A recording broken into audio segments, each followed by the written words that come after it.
local pub, the Rusty Mug, said he wanted to catch up. Just the two of us.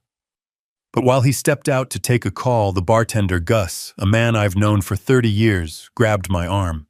His eyes were wide, urgent. What he whispered next, it turned my blood cold. Something about Nathan, my own son, and plans I couldn't bring myself to believe. He told me to watch my back, especially around doctors and lawyers. He mentioned names. Suddenly, that friendly neighborhood pub felt like the walls were closing in like a trap waiting to spring. I knew right then I had to get out unseen. What I discovered just minutes later, hiding in the shadows outside a cheap lawyer's office, confirmed my worst fears and shattered everything I thought I knew about my family. It had started just a few hours earlier, pulling into Nathan's driveway. I'm Harold, 71 years old, and a visit to my only son should feel like coming home. But lately, something felt off. The house looked immaculate, maybe too immaculate for someone supposedly struggling after a bad investment, like Nathan kept mentioning. New landscaping, fresh paint on the trim. Things that cost money. I parked my own car, a reliable 10-year-old sedan I kept in good shape, grabbed my small overnight bag and headed for the door. Nathan opened it before I even knocked, a wide smile plastered on his face. Too wide. "Dad, you made it great to see you." He pulled me into a hug that felt more like a performance than genuine affection.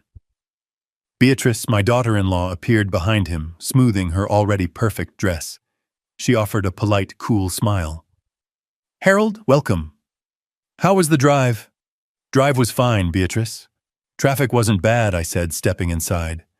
The house smelled faintly of bleach and air freshener, not the comforting scent of home cooking I remembered from when Martha, my late wife, was alive. "Let me take your bag, Dad," Nathan said, practically snatching it from my hand.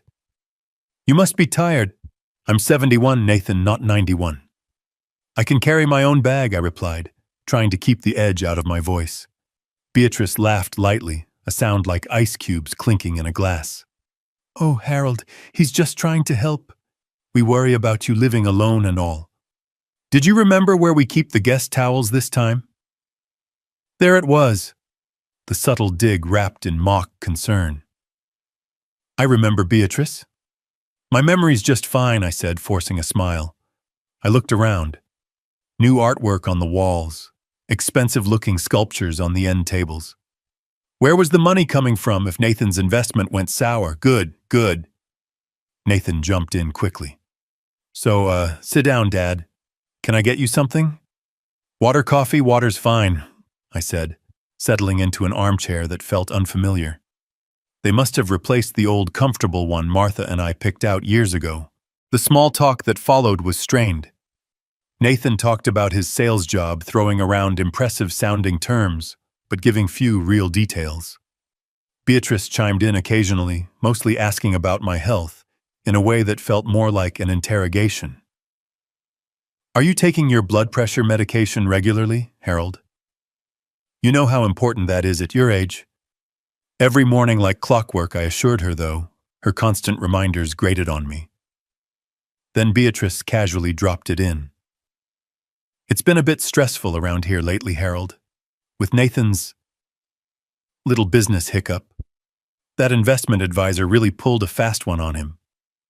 She sighed dramatically. "We're tightening our belts, of course, but it's tough." Tightening their belts didn't look like it. I nodded noncommittally. "These things happen, son. You'll bounce back."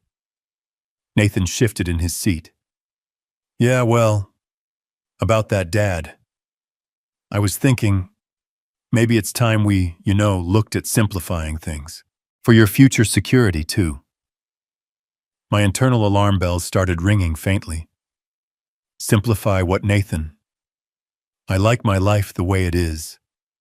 "Oh, just paperwork, finances," he said vaguely. "Make sure everything's easy to manage. Maybe I could help you organize things before I could press him." He suddenly clapped his hands together. "Hey, I've got an idea. Why don't we head down to the Rusty Mug for a beer? Just us guys. Catch up properly." He glanced at Beatrice. Beatrice has that urgent work call she just remembered, right, honey? You won't mind if we slip out for an hour? Beatrice's eyes widened slightly in surprise, then she quickly composed herself. Oh yes, that's right. A client call. You two go ahead. Have fun. Her agreement felt too quick, too convenient. Why the sudden urge to go to the pub? We could talk right here. But maybe Nathan felt uncomfortable discussing finances in front of Beatrice. And honestly, a familiar beer at the mug sounded better than sitting in this sterile living room making awkward conversation. All right, son, I said, standing up. Lead the way. The rusty mug hadn't changed much in 30 years. Dark wood paneling, worn vinyl booths, the lingering smell of stale beer and fried food. It wasn't fancy, but it was real. Gus, the owner and bartender, looked up as we walked in. He'd taken over from his dad years ago, just like I'd taken over my dad's machine shop. He gave me a genuine smile and a nod. Harold, good to see you. Then his eyes flickered towards Nathan, his expression turning neutral, almost guarded. Nathan. Hey, Gus. Nathan said breezily, sliding onto a stool at the bar. 2 beers. I'll have that fancy IPA you got on tap last week. Dad, just my usual, Gus, I said, settling onto the stool next to him. Domestic draft. Simple, reliable. Gus drew the beers without a word, his movements efficient. He placed mine in front of me, the coaster already damp. He seemed quieter than usual. Nathan took a long gulp of his expensive IPA. Ah, that hits the spot. So, Dad, how have things really been? You know, financially. Are you managing okay with the house upkeep, the taxes, everything? Here we go again. Everything's fine, Nathan. The house is paid off, you know that. My pension and Social Security cover the bills. I'm comfortable. Comfortable is one thing, Dad, but are you secure? He pressed. What if something happens, a big repair? Medical bills, it's important to have a plan. Maybe consolidate things. Have someone younger you know keep an eye on the accounts. His insistence felt like a drill boring into my skull. Nathan, I appreciate the concern, but I've managed my own finances my whole life. I know what I'm doing. But Dad, things are more complicated now. Online banking, investments. It's easy to get overwhelmed or make a mistake. He leaned closer, lowering his voice. Wouldn't it give you peace of mind, knowing I could step in if needed, just handle the paperwork, pay bills online for you? Peace of mind. His questions were doing the exact opposite. Why was he so fixated on this? Gus was wiping down the bar nearby, seemingly absorbed in his work, but I caught his eye briefly. He looked away quickly, but not before I saw a flicker of something. Concern. Disapproval.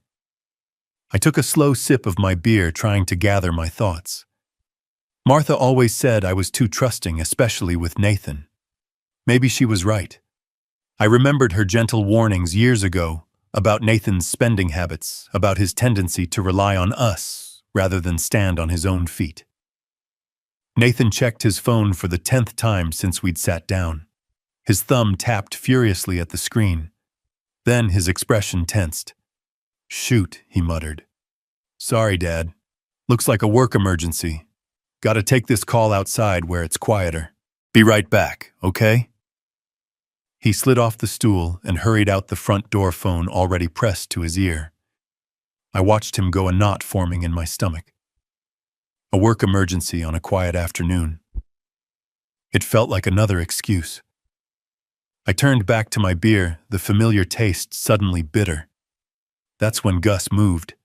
He walked down the bar, picked up my empty glass, but instead of just refilling it, he leaned in close, his usual jovial expression replaced by one of grim seriousness. He glanced towards the door Nathan had just exited, then back at me. He put a hand flat on the bar, then quickly firmly grabbed my forearm resting there. His grip was surprisingly strong. Harold, he whispered, his voice low and urgent, barely audible above the low hum of the bar's cooler. My heart jumped. What is it, Gus? You're scaring me. He leaned closer, his eyes scanning the few other patrons at the far end of the room. Listen to me. I wouldn't say this if it wasn't serious. Your son, Nathan, and that wife of his, they're up to something. My breath caught. Up to what? What are you talking about, money, Harold? Your money. Your house. Gus's words tumbled out in a rushed whisper. I've overheard things. Snippets of calls he makes out front. Conversations when they think no one's listening. They talk about needing access to your accounts. About how it would be easier if you weren't making your own decisions anymore. Making my own decisions, the phrase sent a chill down my spine, echoing Nathan's earlier probing. Gus, maybe you misunderstood. I started, but he shook his head vehemently. No misunderstanding, Harold. Last week, Nathan was here meeting some slick-looking lawyer type. Finch, I think the name was. And I heard Nathan mention needing a doctor, someone named Coleman, to sign off on some papers. Papers saying you're confused, not fit to manage your affairs. He squeezed my arm tighter. They're planning to get power of attorney, Harold. Or worse. They think you're losing it, and they're setting it up legally so they can take control. Power of attorney. Dr. Coleman. Confused. The words hit me like physical blows. Beatrice's comments about my memory, Nathan's relentless questions about my finances, the sudden trip to the pub. It all clicked into place with horrifying clarity. They weren't concerned. They were plotting. Just then, the front door opened, and Nathan walked back in, forcing a smile. All sorted, Dad. Sorry about that. He saw Gus standing close to me, Gus's hand still near my arm. Nathan's eyes narrowed slightly. Gus immediately straightened up, moving back to the taps. Another beer, Harold? He asked, his voice returning to its normal volume, but his eyes conveyed a silent warning. No. No thanks, Gus, I managed to say, my voice hoarse. My mind was reeling. I felt dizzy, sick. I needed to get away, needed time to think, needed to verify Gus's terrifying claims. You okay, Dad? Nathan asked again, sitting back down beside me. He placed a hand on my shoulder, a gesture that now felt predatory. You look pale as a ghost. Just need the restroom, I stammered, pushing his hand away, perhaps a bit too abruptly. I stood up on shaky legs. Be right back. I turned and walked towards the back of the pub, forcing myself to move steadily, even though all I wanted to do was run. My own son. Planning to strip me of everything. The betrayal felt like a physical wound, deep and agonizing. I had to get out of there. Now. Okay, here is Scene 4, continuing directly from the end of Scene 3, written in English, for an American audience focusing on Harold's escape. I pushed open the grimy door to the men's room and locked it behind me, leaning back against the wood, my breath coming in short, sharp gasps. The cheap lock felt flimsy, but it was the only barrier I had. My heart hammered against my ribs like a trapped bird. Gus's words echoed in the small, stale space. Power of attorney. Dr. Coleman. Confused. Not fit to manage your affairs. It wasn't just suspicion anymore. It was a plan. A cold, calculated plan hatched by my own son and his wife to steal everything I had worked my entire life for. The betrayal was a physical ache, tightening my chest until it hurt to breathe. Nathan, my boy, the kid I taught to ride a bike, the young man I helped through college after Martha passed. How could he, Beatrice? I never fully trusted her. Her ambition always shone a little too brightly in her eyes.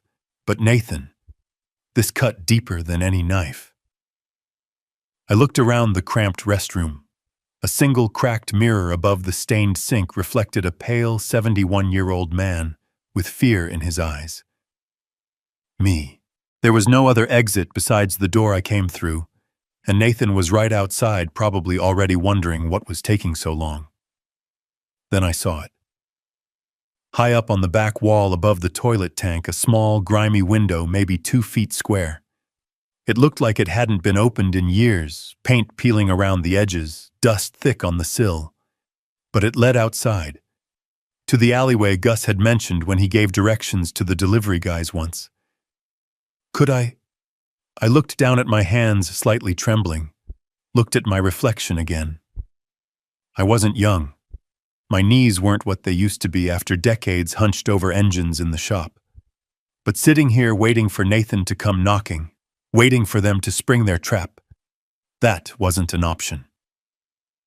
Gus risked sticking his neck out to warn me. I owed it to him, to Martha's memory, and to myself to fight back. And the first step was getting out of here unseen. Taking a deep breath, I stepped onto the closed toilet lid. It wobbled precariously. I reached up, bracing one hand against the damp tiled wall. The window latch was rusted shut just as I'd feared. I fumbled with it, my fingers slipping on the corroded metal. Come on, come on! I put my shoulder into it, pushing upwards with all my remaining strength. For a second, nothing happened. Then, with a grating screech that sounded deafeningly loud, in the small space the latch gave way. I held my breath, listening. Did anyone outside hear that? Only the muffled sounds of the bar.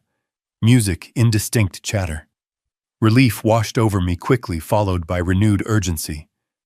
I carefully pushed the window outwards. It opened onto the dark, narrow alley behind the pub. The smell of damp brick and garbage drifted in. Freedom was just a few feet away. I looked down. The drop wasn't too bad, maybe 5-6 feet onto a pile of flattened cardboard boxes next to some overflowing dumpsters. Not ideal, but survivable. Better than facing Nathan right now. Better than walking into their web. Balancing awkwardly on the toilet, I hoisted myself up, grabbing the bottom edge of the window frame. My muscles screamed in protest. This was definitely harder than it looked. I swung one leg up and over the sill, scraping my shin against the rough wood. Pain shot up my leg, but I ignored it. I had to keep moving. I wriggled my torso through the opening, the frame digging into my ribs. My jacket snagged, just like I thought it might. I yanked it free, hearing a small tear. Doesn't matter. Halfway out, hanging precariously over the alley, I paused. What if Nathan came looking for me now? What if someone saw me? I glanced down the alley. Empty, except for the stray cat disappearing into the shadows. Taking another ragged breath, I pushed off the windowsill with my hands and let myself drop. I landed harder than I expected, the impact jarring my already aching joints. The cardboard cushioned the fall somewhat, but my left ankle twisted awkwardly underneath me. A sharp pain lanced through it. I gritted my teeth, stifling a groan. I couldn't afford to make noise. I couldn't afford to be injured. Not now. Slowly, carefully, I pushed myself up, testing my ankle. It hurt like hell, but I could put weight on it. Good enough. I dusted myself off the stench of rotting garbage clinging to my clothes. I was out. Hidden. Now, what was Nathan really up to? I needed to see for myself. Sticking to the shadows, I limped towards the front of the alley, peering cautiously around the corner, towards the entrance of the Rusty Mug. Okay, here is Scene 5, continuing the story in English for an American audience aiming for approximately 1,200 words. I pressed myself flat against the cold, damp brick wall, the stench of stale beer and garbage thick in the air. My ankle throbbed with a dull ache, a painful reminder of my clumsy escape, but adrenaline kept the worst of it at bay. Peeking around the edge of the dumpster, I watched the front door of the Rusty Mug. It felt like an eternity, but it was probably only 30 seconds before Nathan burst out, looking visibly agitated. He scanned the street, his eyes narrowed, then pulled out his phone again. My own phone, tucked deep in my pocket on silent, vibrated faintly. I ignored it. He paced back and forth a couple of times, ran a hand through his perfectly styled hair, messing it up in a way I hadn't seen since he was a teenager stressed about exams.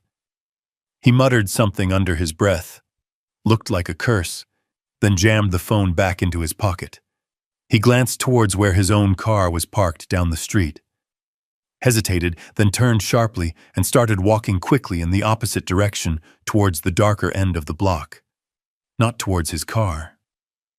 Strange. Where was he going?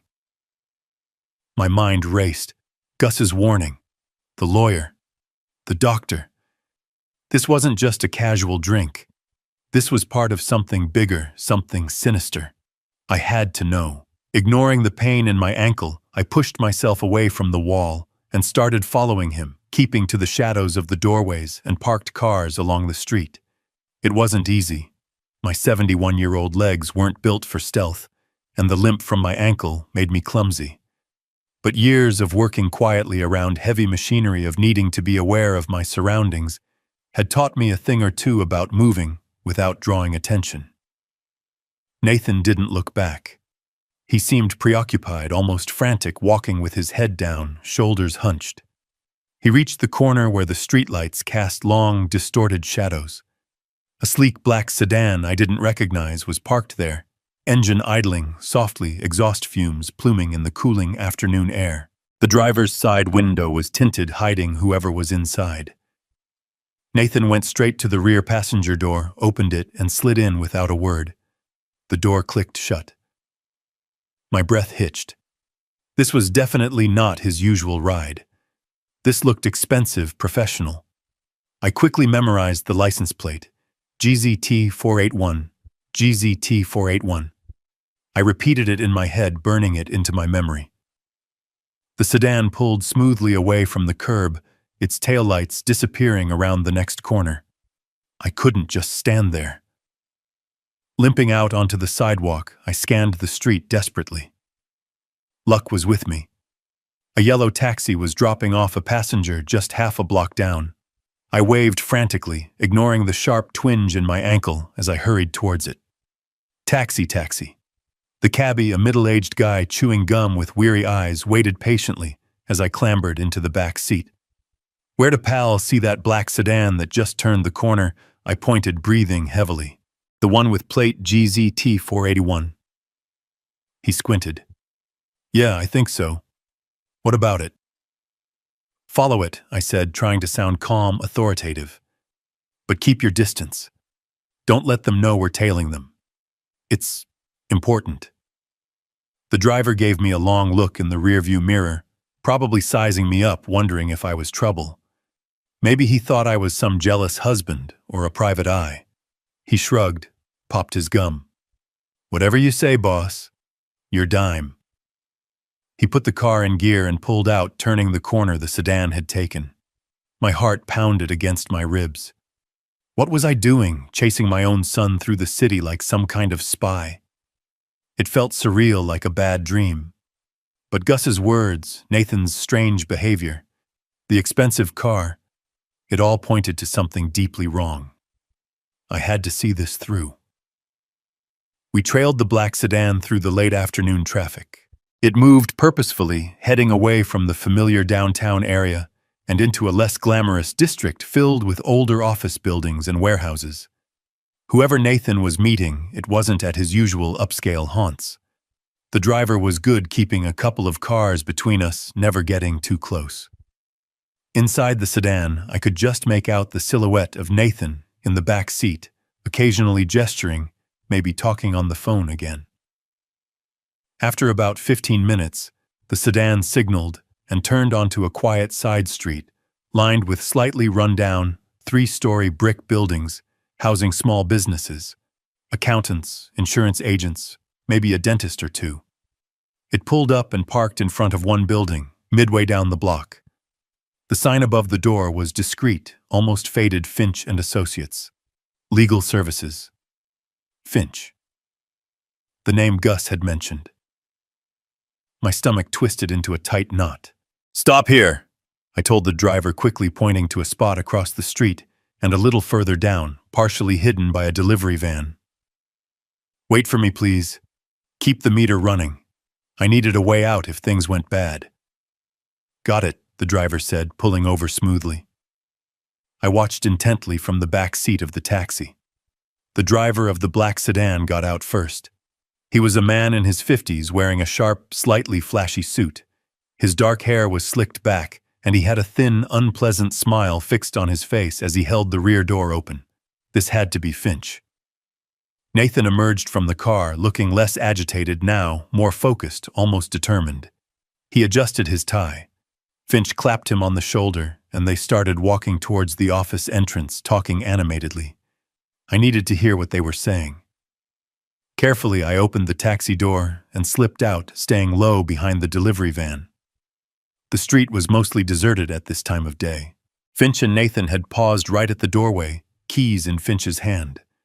The wind had died down slightly, and their voices carried across the quiet street, sharp and clear in the crisp air. "So the power of attorney paperwork is all drafted, ready to go," Finch was saying, tapping a thick manila envelope he held. His voice was smooth, confident. "Excellent," Nathan replied, and I could hear the relief, the satisfaction in his tone. It made my skin crawl. "Just need the old man to sign on the dotted line now." Finch chuckled a dry, rasping sound. "Shouldn't be too hard given the circumstances. And Dr. Coleman will sign off on the medical assessment Monday morning. Standard procedure." He winked. "Confirms for legal purposes that he's not quite all there anymore. A bit confused. Makes the whole transition smoother, protects you. Confused. Not quite all there." They were building their case, manufacturing evidence. My evidence. Against me. "Beatrice will be thrilled," Nathan said, a grin spreading across his face. "She's been getting impatient. Says it's about time we secured our future. This plan is perfect." "Perfect indeed," Finch agreed, inserting the key into the lock. "Once you have control, managing his assets will be a breeze. Liquidate what you need, reinvest the rest. Discreetly, of course." They both laughed, then a shared conspiratorial sound that echoed sickeningly in the quiet street, before they disappeared inside the building, the door clicking shut behind them. I leaned heavily against the cold metal of the delivery van, the world spinning around me. Nausea rose in my throat. It was true. All of it. Gus hadn't misunderstood. He hadn't exaggerated.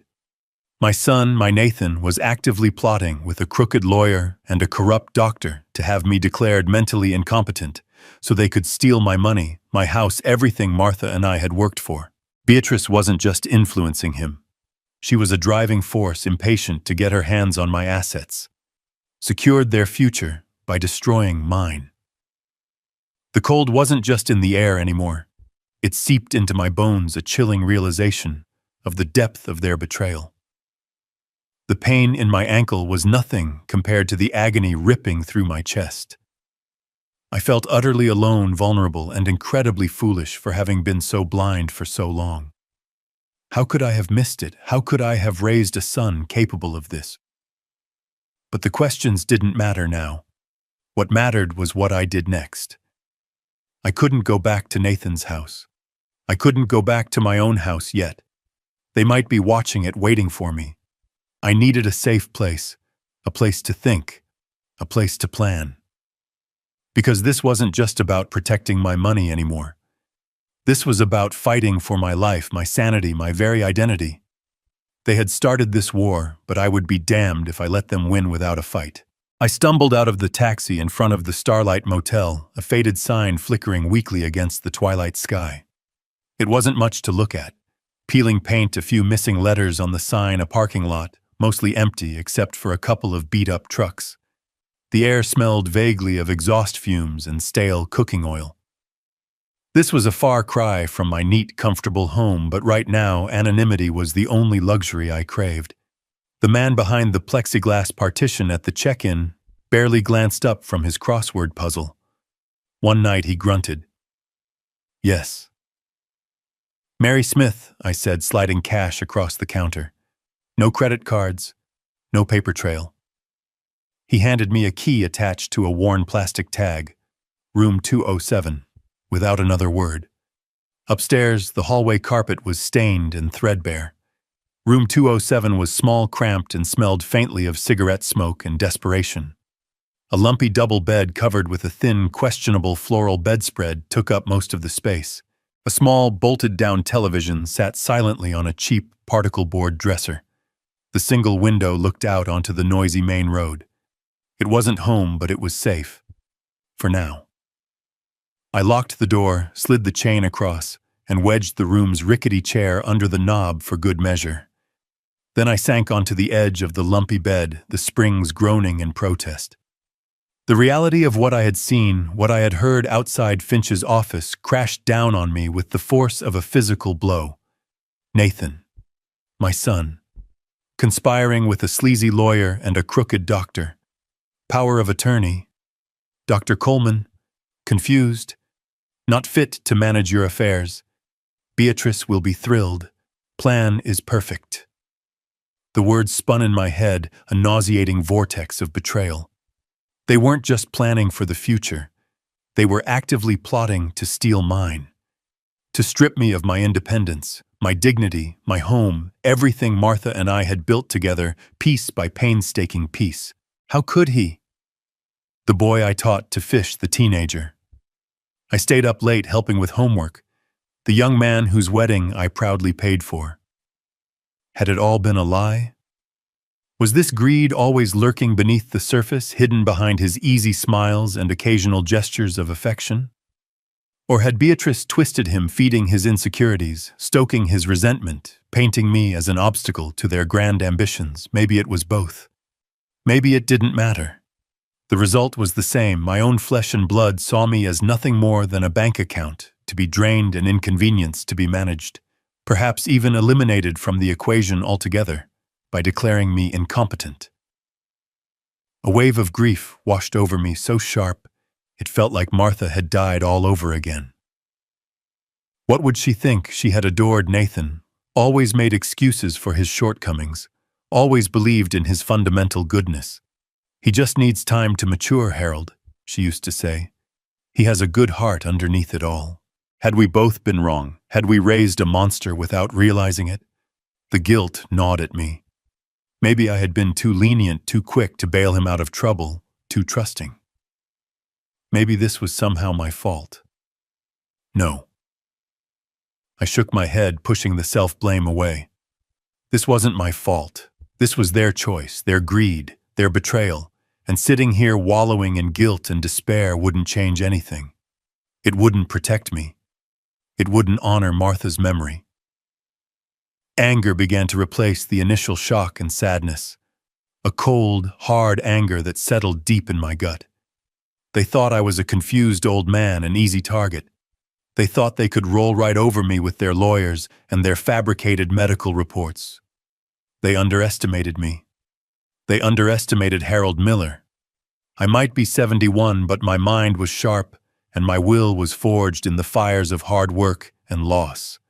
I wouldn't go down without a fight. Okay, Harold.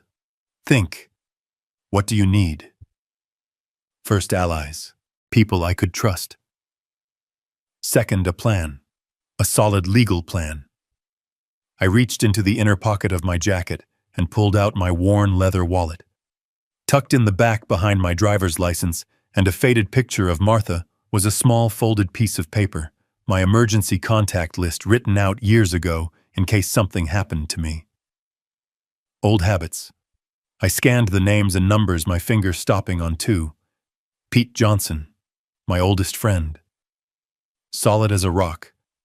And Robert Davies, attorney at law. The man who handled Martha's will with quiet competence and integrity. My hands were still trembling slightly, but my resolve was hardening. I pulled out my simple flip phone, none of those complicated smartphones Nathan kept trying to give me, and dialed Pete's number first. He answered on the second ring, his voice booming through the small speaker. Pete Johnson speaking. Pete, it's Harold. I kept my voice low, glancing nervously at the motel room door. Harold, where the devil have you been? Nathan called me half an hour ago, Frantic said. You disappeared from the pub, said he was worried sick, thought you might have gotten confused or fallen confused. The words sent another jolt of anger through me. Nathan was already laying the groundwork, painting the picture of a senile old man. Pete, listen carefully, I said, cutting him off. I'm fine. I'm safe. But I need your help, urgently. And you absolutely cannot tell Nathan or anyone else that I called you or where I am, understand? There was a pause. Pete wasn't stupid. He knew me, understood Harold. What's going on? You sound spooked. It's Nathan, Pete, and Beatrice. They're trying to do something terrible. Involving lawyers, doctors, my money, my house. They think I'm losing my mind. Pete swore loudly. That no good. I never trusted that wife of his. What do you need me to do, Harold? Just say the word. His immediate loyalty was a balm to my raw nerves. Can you meet me right now, somewhere private? I need to tell you everything. You bet. Dottie's Diner down on 5th Street, back booth. It's usually dead this time of evening. I can be there in 20 minutes. Perfect. Thanks, Pete. And remember, absolute secrecy. My lips are sealed, Harold. See you soon. I hung up feeling a fraction of the weight lift off my chest. Pete was in my corner. Now for the lawyer. I found Robert Davies's number and dialed his office line, hoping someone was still there after hours, or that he had an answering service. To my relief, a calm, professional voice answered after a few rings. Davies Law Office, how may I help you? Yes, my name is Harold Miller. I'm a former client of Mr. Davies. I need to speak with him urgently regarding a very serious and time-sensitive legal matter. Mr. Davies has left for the day, Mr. Miller. Can I take a message or schedule an appointment for tomorrow? Tomorrow might be too late, I said, trying to convey the urgency without sounding panicked. Is there any way to reach him tonight? It concerns potential fraud and undue influence regarding my estate. The secretary paused. Let me see what I can do, Mr. Miller. This sounds important. Can you hold for a moment? I waited, listening to the bland hold music, my knuckles white as I gripped the phone. After what felt like an age, she came back on the line. Mr. Miller, Mr. Davies can see you first thing tomorrow morning, 8 a.m. sharp. He said, given the nature of your call, he'll clear his schedule. Will that work? Yes. Yes, that will work perfectly. Thank you. Thank you very much. You're welcome, Mr. Miller. We'll see you at 8. I hung up, slumping back onto the bed. Okay. Steps taken. Allies contacted. A legal shield being put in place. I wasn't alone anymore. But the image of Nathan's smiling face outside the lawyer's office, the cold calculation in his voice on Gus's recording, it sent another wave of sickness through me. Tomorrow the fight would begin in earnest. Tonight I needed to rest, gather my strength, and prepare for the battle of my life. A battle against my own son. Dottie's Diner was exactly as Pete described it, quiet, almost empty. The smell of old coffee and frying bacon hung heavy in the air. Fluorescent lights buzzed overhead, casting a sterile glow on the cracked linoleum floor and the red vinyl booths. I slid into the back booth Pete had suggested, the one tucked away in the corner, offering the most privacy. My hands felt cold, clammy, despite the lukewarm coffee the waitress had poured. Every time the bell above the door jingled, my head snapped up, half expecting Nathan or Beatrice to walk in, their faces contorted with rage. Paranoia, maybe, or maybe just a healthy dose of self-preservation kicking in. Exactly 20 minutes after my call, the bell jingled again, and Pete pushed through the door. He scanned the diner, his eyes landing on me in the back. Relief washed over me, seeing his familiar weathered face. Pete was built like a retired dock worker, solid and dependable, with kind eyes wrinkled at the corners from years of smiling, though right now those eyes held nothing but concern. He lumbered over, sliding into the booth opposite me. Harold, you look like you've seen a ghost, he said, his voice low.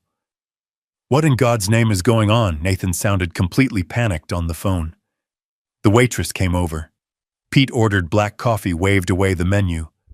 Once she was out of earshot, he leaned forward, his gaze intense. All right, spill it. What's Nathan done now? I took a deep breath. Saying it out loud, admitting the ugly truth about my own son, felt like another betrayal. But I had no choice.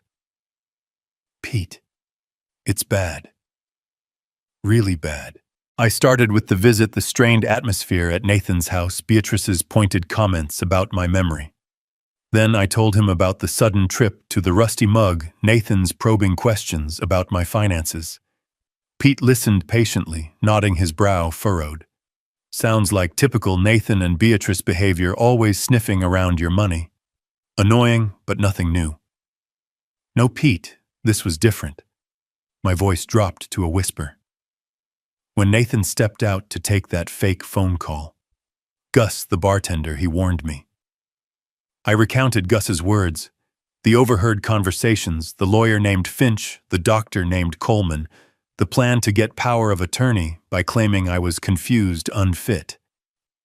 Pete's jaw tightened. His usual ruddy complexion deepened. Gus said that Gus wouldn't lie about something like this. He shook his head slowly, disbelief warring with anger on his face.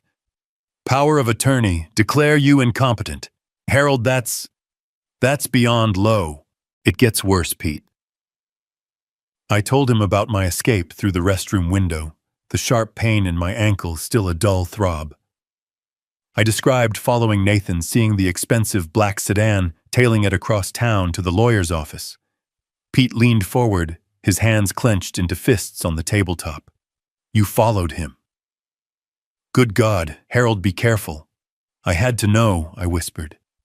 And I saw him, Pete, with the lawyer Finch, right there on the street. I heard them talking. I repeated the fragments I'd overheard.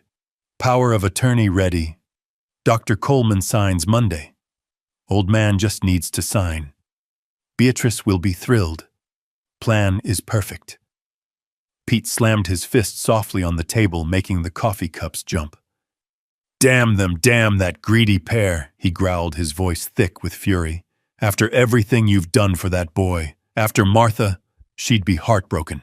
And that Beatrice, I always knew she was poison wrapping Nathan around her little finger. His anger mirrored my own, validating the storm raging inside me. It felt good not to be alone with this terrible knowledge. They think I'm just a confused old fool they can push aside, I said, the bitterness rising in my throat. They're already setting it up, Pete. Nathan was telling people I got confused and wandered off from the pub. The nerve, Pete leaned back, running a hand over his face. Okay, Harold. Okay. We need to think. What did you do then? I checked into a cheap motel under a fake name. Called you. I'm meeting a lawyer tomorrow morning, Robert Davies, the one who handled Martha's will. Davies. Good man. Sharp. Honest. That's the right move. Pete nodded, his mind clearly working. But this Finch character and Dr. Coleman, that sounds crooked as hell. We need to know more about them. Let me ask around, Harold. You know, I hear things. I know people who know people. I bet I can find out if Finch has a reputation for this kind of dirty work, or if Coleman's known for signing anything for a price. Would you, Pete? That would be incredibly helpful. But be careful. If Nathan or Beatrice find out you're asking questions, Pete snorted. Let them try. What are they going to do, sue me for gossiping? He leaned forward again, his expression deadly serious. Listen to me, Harold. You're not alone in this. Not while I'm still breathing. Whatever you need, someone to watch your house, run errands, anything, you call me, day or night. Understand, tears pricked the back of my eyes, a surprising surge of emotion. After the shock and the fear, Pete's unwavering loyalty felt like a lifeline. Thank you, Pete. Really, I don't know what I'd do without you right now. Forget about it, Pete waved a dismissive hand, though his eyes were kind. That's what friends are for. Now finish your coffee. We need to keep our strength up. And Harold, yeah, don't you dare let those vultures see you sweat. Act normal if you have to talk to Nathan. Play confused if it buys you time, just like your lawyer will probably tell you. We'll get the bastards. We'll expose them. I managed a small, grim smile. Yeah, Pete. We will. We sat in silence for a few more minutes, the unspoken understanding passing between us. The road ahead, was going to be ugly, painful, tearing my family apart. But for the first time since Gus grabbed my arm in the pub, I didn't feel completely adrift. I had a friend. I had a lawyer meeting scheduled. And I had the truth, however horrifying, finally starting to come into focus. The fight was just beginning. 8 a.m. sharp. I was standing outside the polished oak door of Davy's law office, the engraved brass plate gleaming softly in the early morning light. My reflection stared back. Tired eyes, lines etched deeper by worry, but a certain hardness around the jaw I hadn't seen before. I took a steadying breath and pushed the door open. The reception area was quiet, tasteful. Plush carpets muffled my footsteps. A young woman looked up from her computer with a polite smile. Mr. Harold Miller. Yes, I have an 8 o'clock appointment with Mr. Davies. Right this way, Mr. Miller. He's expecting you. She led me down a short hallway to a corner office. Robert Davies stood up from behind a large mahogany desk as I entered, extending a hand. He hadn't changed much in the 5 years since he handled Martha's affairs. Mid-60s, maybe salt and pepper hair neatly combed, wearing a well-tailored but conservative suit. His handshake was firm, his eyes clear and direct. They held a look of quiet intelligence and integrity that had reassured me back then, and did so again now. Harold, good to see you, though. I wish it were under better circumstances, he said, gesturing for me to sit in one of the comfortable leather chairs facing his desk. My secretary mentioned it was urgent. Potential fraud. Worse than that, Robert, I said, my voice thick. Much worse. He sat down, folded his hands on the desk, and gave me his full attention. All right, Harold. Tell me everything. From the beginning. Don't leave anything out, no matter how small it seems.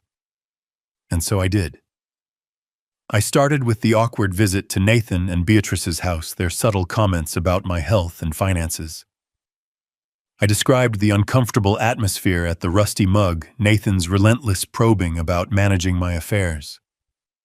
Then came Gus's warning, the names, Finch Coleman, the chilling plan to have me declared unfit. I recounted my escape through the restroom window, the throbbing pain in my ankle, the desperate taxi ride across town. I described following Nathan, seeing the black sedan, the meeting with Finch, the overheard fragments confirming their conspiracy. Power of attorney, the doctor's sign-off, Beatrice's impatience. I told him about checking into the motel under a fake name, the overwhelming sense of betrayal. I also mentioned calling my friend Pete Johnson, and Pete's initial findings about Finch's shady reputation and rumors about Dr. Coleman. Davies listened intently throughout, making precise notes on a legal pad. He didn't interrupt, his expression growing increasingly grave as I spoke.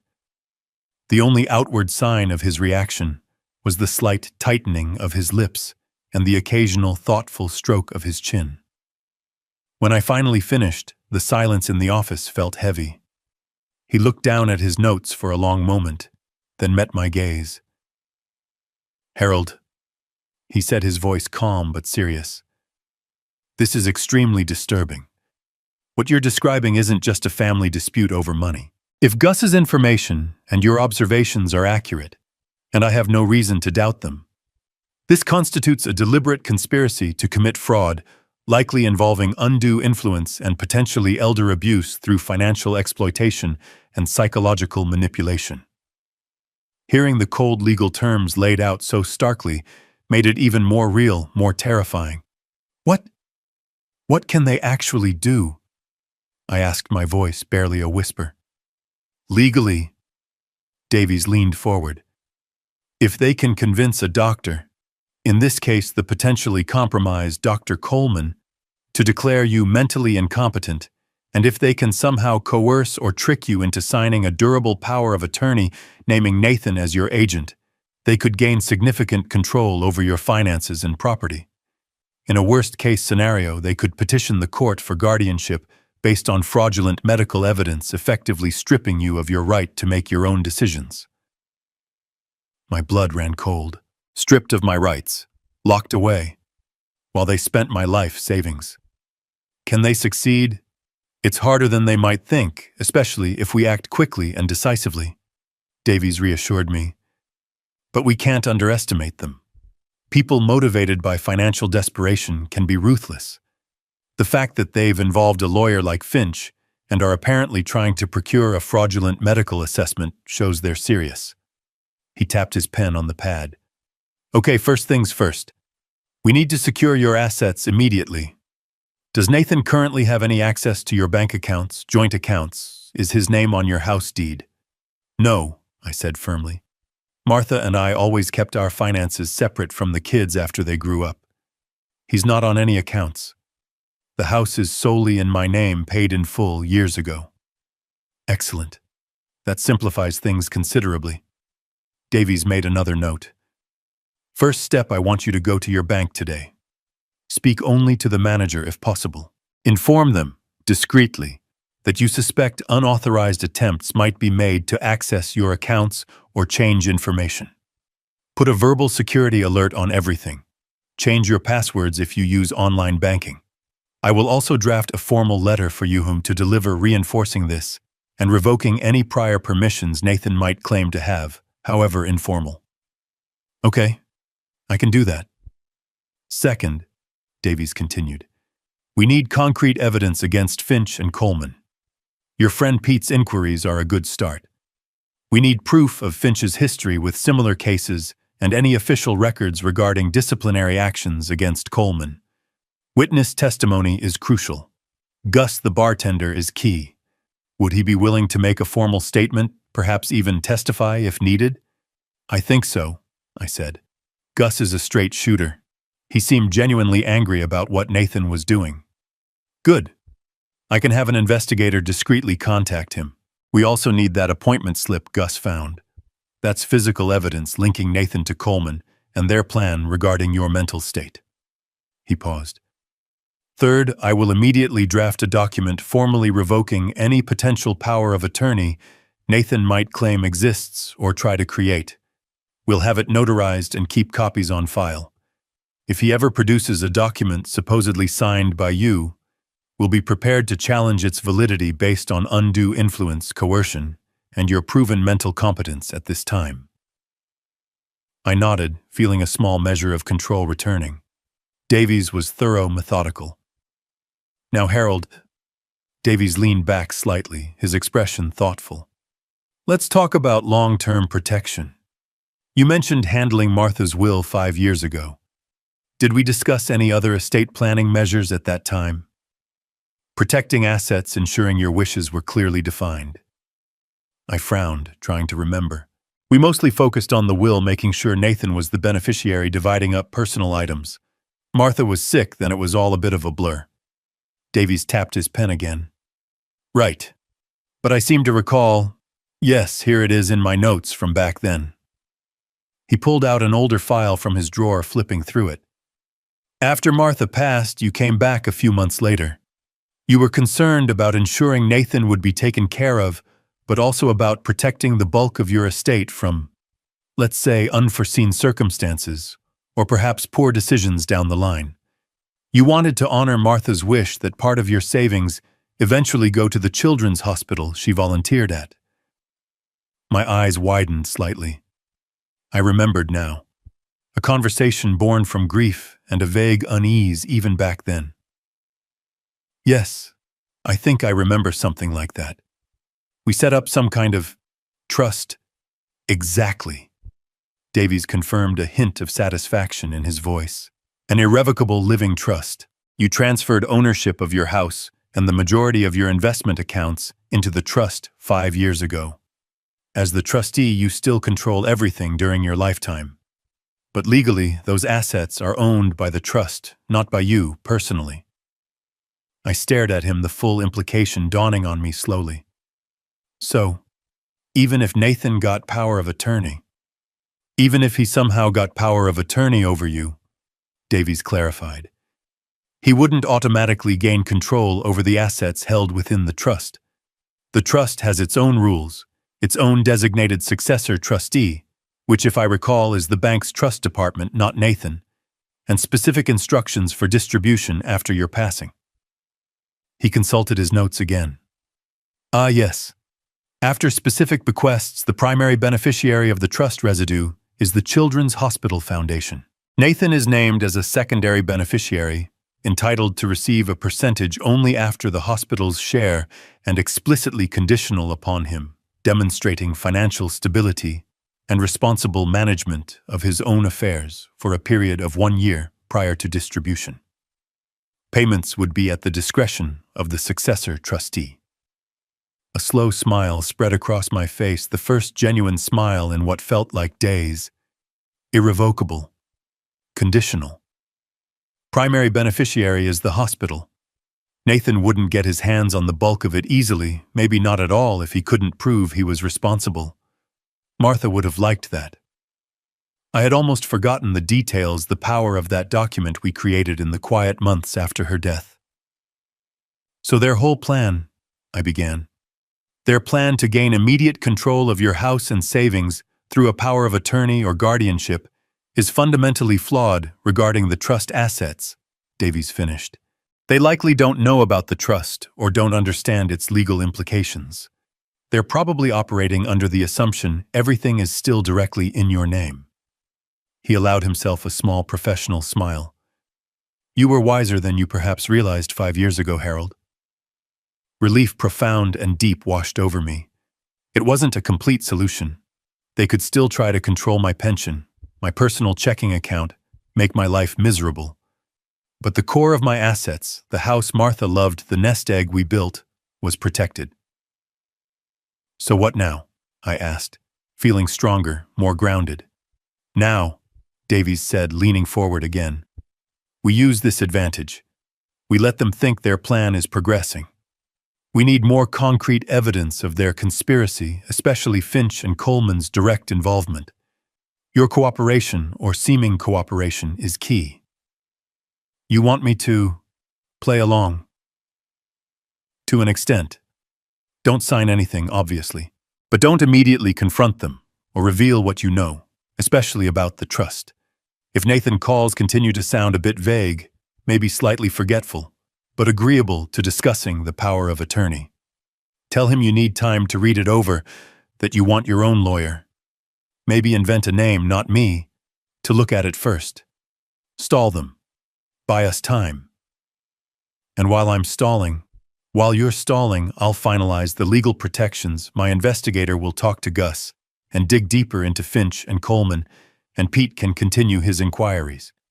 We need irrefutable proof before we make our move. We want to catch them in the act, preferably attempting to use fraudulent documents or making explicit threats based on the fake medical assessment. It felt deceitful playing games with my own son. But Nathan had started this game. He and Beatrice had chosen the rules. Now I had to play smarter. I can do that, I said, my voice steady now. I can play the confused old man for a little while longer if it means catching them red-handed. Good. Davies nodded, closing the file. Stay in touch, Harold. Call me immediately if they try to force you to sign anything, or if Dr. Coleman shows up unannounced. Use a burner phone if you're worried about them tracking your calls. And be careful. I stood up, shaking his hand again. Thank you, Robert. For everything.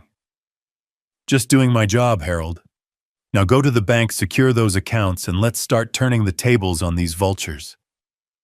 I walked out of Davies' law office feeling like a different man than the one who had stumbled out of the Rusty Muggs alleyway less than 24 hours ago.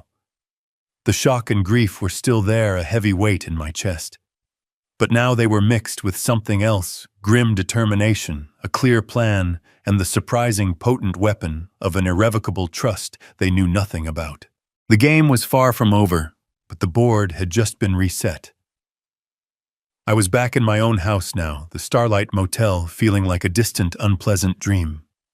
It felt good to be surrounded by familiar things, Martha's picture on the mantelpiece, the worn armchair she loved. But the house felt different too, tainted by the knowledge of Nathan and Beatrice's plans. I moved cautiously, checking locks, peering out windows. Were they watching? Had they been here? Pete had checked earlier and said everything looked normal, but the unease lingered. I'd gone to the bank as Davies advised, put alerts on my accounts, changed what few online passwords I had. Felt like a small victory, but the war was far from over. Around mid-morning, my phone rang. Caller ID showed Nathan's number. Here we go. I took a breath, reminding myself of Davy's advice: play vague stall for time. I let it ring twice before answering, trying to sound a little slow, maybe slightly out of breath. Hello, Dad. Oh, thank God. Are you okay? Nathan's voice was a rush of feigned relief and anxiety. Where did you go yesterday? I was worried sick. I came back to the table at the pub, and you were gone. I called Pete, called your house. Nobody knew where you were. Beatrice and I barely slept. Right? Worried sick about losing control of my assets, more likely. Oh. Nathan, I said, injecting a note of mild confusion into my voice. Sorry, son. I suddenly felt very tired. That drive, I guess. Decided to just, head home and lie down. Must have forgotten to tell you. Head's been a bit fuzzy lately. There was a pause on Nathan's end. I could almost hear the gears turning, him thinking, fuzzy good, perfect. Then he replied, his tone shifting to one of exaggerated sympathy. Oh, Dad, see, that's exactly what I mean. That's why Beatrice and I worry. It's easy to get overwhelmed or forget things when you're tired. You shouldn't have just wandered off like that. What if something had happened? I'm all right, Nathan. Just needed to rest, I mumbled, playing the part. Well, I'm glad you're okay, he said, the relief sounding slightly more genuine now, probably because he thought his plan was still on track.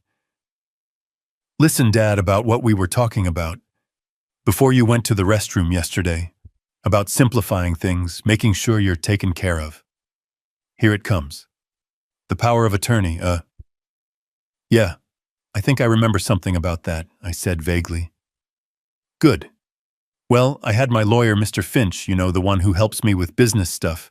He drafted up some simple papers. Just a standard power of attorney. It basically just lets me help you with bills and things if you ever need it, or if you know you're not feeling up to handling paperwork yourself. Makes things easier for everyone. He made it sound so reasonable, so helpful, like offering to mow the lawn. Power of attorney. I repeated slowly as if trying to grasp the concept. Sounds complicated. Not at all, Dad. It's really straightforward. Finch explained it all. It's just a precaution, really. For your peace of mind, knowing things are handled. He sounded so earnest, so convincing. If I didn't know better, I might have believed him. Well, I don't know, Nathan. I began, letting my voice trail off uncertainly. Dad, it's just signing a paper? He urged, a hint of impatience creeping in despite his efforts. It doesn't mean anything changes right now. It's just for the future. In case. We wouldn't want you struggling with forms or forgetting a payment, would we? He was pushing, using my feigned fuzziness against me. Let me see the papers first, son, I said, stalling as Davies instructed. My eyesight isn't what it used to be. Need my reading glasses. And maybe I should have my own, fellow. Look them over. You know, just to make sure I understand everything. I deliberately avoided saying lawyer. Nathan hesitated. I could feel his frustration crackling over the line. He probably wanted this done yesterday. Your own fellow. Who, Dad? You don't really deal with lawyers much, do you? He sounded suspicious. Oh, just, old Jim from the VFW post, I improvised quickly, thinking of a guy I barely knew. He used to be a paralegal or something. Smart fella. Always good to get a second opinion, right? There was another pause. Nathan was likely weighing his options. Push harder and risk spooking me, or back off and let me think I was in control. He chose the latter. Okay, Dad. Okay, he said, his voice smoothing out again. If that makes you feel better. Sure. I can drop the papers off later today. You take your time. Read them over with. Jim. He almost spat the name out. Just don't take too long, okay? It's better to get these things sorted sooner rather than later. All right, son. All right. I'll look at them when you bring them over, I said, sounding tired but agreeable. Great, Dad. That's great. Knew you'd see it makes sense. He sounded relieved, confident again. He thought he had me. He thought the confused old man was just being cautious, but would ultimately sign. Okay, well, I gotta run. Meeting. Just glad you're okay. Call me if you need anything. All right? Okay, Nathan. Bye now. I hung up the phone, my hand surprisingly steady. The act had worked. I had bought myself time. Time for Davies to work, time for Pete and Gus to dig, time for me to prepare. Nathan thought he was playing me, but he had no idea he was walking right into a trap I hadn't even known existed until yesterday. The irrevocable trust, my secret weapon. Let him bring the papers. Let Finch and Coleman think they were closing in. Their confidence would be their downfall. The call from Pete came later that afternoon, just as I was starting to pace the worn carpet of my living room, like a caged animal. Seeing his name on the caller ID, I snatched the phone up. Pete. What did you find out? Bingo, Harold. Pete's voice crackled with a grim satisfaction. Looks like your gut feeling was dead on about those two snakes. My heart rate picked up. Tell me. Okay, so Finch the lawyer. Word is he's slick, handles messy divorces, questionable real estate deals, anything where the lines get blurry. Got a reputation for finding loopholes, maybe even creating them. Not exactly Mr. Clean. Couple of guys I know who dealt with him said they wouldn't trust him further than they could throw him. Said he's all about the money, ethics optional. Ethics optional. Sounded about right. And Coleman, the doctor. That one's interesting, Pete continued. Took a bit more digging. He's got a private practice, neurology or psychiatry, something like that. But here's the kicker: about 7 years ago, he got an official reprimand from the state medical board. Something about improper patient assessments, signing off on paperwork, without thorough examinations, particularly in competency cases involving seniors. Wasn't enough to lose his license, but it's a big red flag, Harold. It means he's done questionable stuff like this before. A reprimand. For exactly the kind of thing they were planning. It fit perfectly, sickeningly so. So he's willing to sign papers saying I'm incompetent, probably for a price, even without examining me. Looks that way, Pete confirmed. He's got a history. Finch probably knows, it knows he's pliable. You got yourself a real nasty pair there, Harold. A cold dread mixed with the anger. They weren't just opportunistic. They were using professionals with compromised ethics to build their fraudulent case. Thanks, Pete. This helps. A lot. Keep your ears open, okay? Anything else you hear? You got it, Harold. Anything. And you watch your back. These guys play dirty. I hung up, staring at the phone. Finch's reputation. Coleman's history.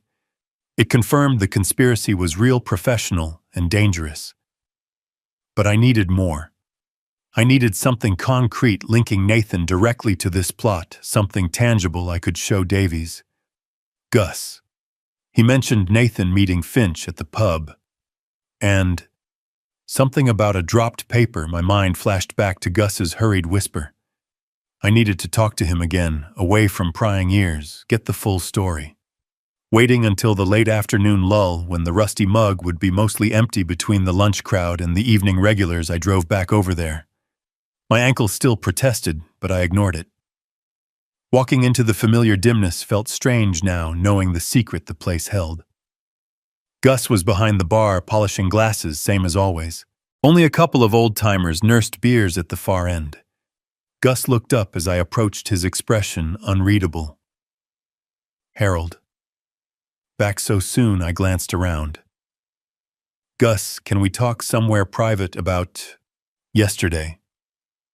He nodded slowly, wiping his hands on his apron. Yeah. Thought you might come back." He gestured towards a door behind the bar marked office. "In here. It's cramped, but no one will bother us." I followed him into a small, cluttered room smelling of stale beer and paperwork. Piles of invoices overflowed from a metal desk. Gus closed the door firmly. "All right, Harold. What's on your mind?" "Though I think I know. Yesterday I started my voice low. You warned me about Nathan and Beatrice. About Finch and Coleman. I need to know everything you heard, Gus. Everything you saw. It's worse than I thought." Gus leaned against the desk, crossing his arms. He sighed heavily. "Yeah, I figured. Look, Harold, I've known you a long time. Known Nathan since he was a kid stealing pretzels off the bar. It ain't easy saying this about your own son, but he's changed. Or maybe that wife of his changed him." "What did you hear specifically?" I pressed gently. "It's been bits and pieces over the last few months," Gus said, frowning in concentration. "They come in here sometimes, usually when it's slow. Beatrice does most of the talking, complaining. Always complaining. About money, mostly. How you're sitting on a gold mine with your house. How you don't need all that money at your age. How it's unfair Nathan has to wait." His imitation of Beatrice's sharp tone was chillingly accurate. My stomach churned. Sitting on a gold mine. "And Nathan?" I asked quietly. "He just goes along with it," Gus said, shaking his head. Nods, agrees, sometimes adds fuel to the fire. Complains about having to manage you, about how you're getting forgetful. It always rubbed me the wrong way, Harold. You're sharp as a tack. And the meetings with Finch, yeah. "Those were weird," Gus confirmed. "Maybe 3 times in the last month or so. Nathan would come in, order a drink, look real nervous. Then this Finch guy shows up, slides into the booth with him. They talk real low, heads close together, passing papers back and forth sometimes. Always looked like shady business to me, not like regular lawyer stuff." "Did you hear anything they said?" "Not much." Gus admitted. "They were careful, but I caught phrases. Heard Finch mention capacity assessment. Heard Nathan say something about making it look legitimate. Heard Beatrice's name a lot. It felt wrong, Harold. Like they were plotting something behind your back." He paused, looking uncomfortable. "Then the last time Finch was here, maybe 4 or 5 days ago, something happened." My breath caught. "What?" "They were in the back booth, same as usual. Finch left first. Nathan stayed a minute longer, gathered his papers, looked flustered. When he got up, he dropped one. A small slip of paper fluttered under the table. He didn't notice, just hurried out. A slip of paper. My heart started pounding. "Yeah." Gus nodded. "I went over to clean the table after he left, saw it lying there. Picked it up. Was going to run after him, but he'd already driven off. I looked at it, Harold, and, well, it gave me the creeps." "What was it, Gus?" "What did it say?" I urged, leaning forward. Gus reached into the pocket of his apron and pulled out a folded piece of paper. It was slightly crumpled, looked like standard medical appointment card stock. He unfolded it carefully and handed it to me. My hands trembled as I took it. It was an appointment reminder card from a clinic I didn't recognize. Coleman Neurological and Psychiatric Services. Dr. Alan Coleman. The name Finch had mentioned. The name Pete confirmed had a history of questionable competency assessments. But it wasn't the doctor's name that made my blood freeze. It was the patient's name clearly typed on the line Harold Miller, and the appointment details Monday, November 3rd, just a few days away, 10 a.m. Purpose of visit, cognitive capacity evaluation. I stared at the slip, the black letters blurring in front of my eyes. A capacity evaluation. Scheduled by Nathan using Coleman, the compromised doctor. They hadn't even waited for me to agree. They were moving forward with their plan, ready to get the fraudulent assessment signed, likely to be used alongside the power of attorney They were trying to trick me into signing, or worse, to petition a court for guardianship. This slip of paper wasn't just a clue. It was hard evidence. Physical proof of their premeditated conspiracy. I kept it, Gus said quietly, watching my face. Didn't know what to do with it. Felt wrong throwing it away. Felt wrong giving it back to Nathan after what I suspected. Then you came in yesterday, and Nathan acted so weird, and then you disappeared. I knew I had to tell you, had to give you this. I looked up from the paper meeting Gus's steady gaze. He hadn't just overheard gossip. He had found the smoking gun. He had risked getting involved, potentially angering a regular customer because he knew something wasn't right. Gus. My voice was thick with emotion. This is more important than you know. This proves it. This proves everything. I carefully folded the precious slip of paper and tucked it safely into my wallet. It felt solid, real, a weapon in my hand. Just be careful, Harold Gus warned again, his voice full of genuine concern. These people, your son included, now it seems they're playing for keeps. Don't underestimate how low they'll stoop. I won't, I said, my voice hardening with resolve. Thanks to you, I won't. I owe you, Gus. More than I can say. Forget it, Gus waved it off, though his expression remained serious. Just take care of yourself, and let me know if you need anything else. Anything at all. I nodded, clapping him briefly on the shoulder. I will. Thanks again. I turned and walked out of the small office back into the dim bar, leaving Gus standing there amidst the stacks of invoices. I walked out holding a crumpled appointment slip that felt heavier and more powerful than any legal document Finch could ever draft. They thought they were in control. They had no idea the game had changed. The knock on my front door came mid-afternoon the next day.